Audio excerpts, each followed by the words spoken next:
अस्सलाम वालेकुम अज़ीज़ नाज़रीन, आपको ताज़ा तरीन और अहम तरीन क्रिकेट की दुनिया से अपडेट करते चलें। आज का सबसे हाई वोल्टेज टाकरा, जी हाँ दोस्तों, आज का सबसे हाई वोल्टेज टाकरा पाकिस्तान बामुकाबला इंडिया का मैच आज शाम 7 बजे बराह रास्त देखना चाहते हैं तो प्लीज़ इस वीडियो को एंड तक ज़रूर देखिए।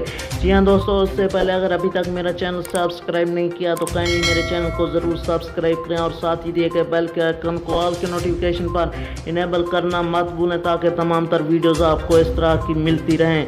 जी हाँ दोस्तों, आप किस टीम के सपोर्टर हैं अपनी राय का इज़हार कमेंट सेक्शन में ज़रूर करें और ये वीडियो आपको पसंद आए तो इसे थंब अप ज़रूर कर दें। जी हाँ दोस्तों, वीडियो की तफसीलात की जानिब चलते हैं। जी हाँ दोस्तों, आज का सबसे हाई वोल्टेज टाकरा पाकिस्तान बामुकाबला इंडिया का मैच शाम 7 बजे दुबई स्टेडियम में खेला जा रहा है। जी हाँ दोस्तों, आपको ताज़ा तरीन और अहम तरीन ब्रेकिंग न्यूज़ से आगाह किया जा रहा है। जो मैच टीम जीतेगी वही फाइनल में जाएगी, ये फाइनल डिसीजन है। जी हाँ दोस्तों, उससे पहले अगर आपको बताते चलें कि ये लाइव मैच अपने मोबाइल पर देखना चाहते हैं तो आपको जस्ट एक काम करना पड़ेगा। सबसे पहले आपने प्ले स्टोर में जाना है, वहाँ पर दराज ऐप इंस्टॉल कर लेंगे और आप फ्री फॉर लाइव मुकाबला देख सकते हैं। थैंक्स।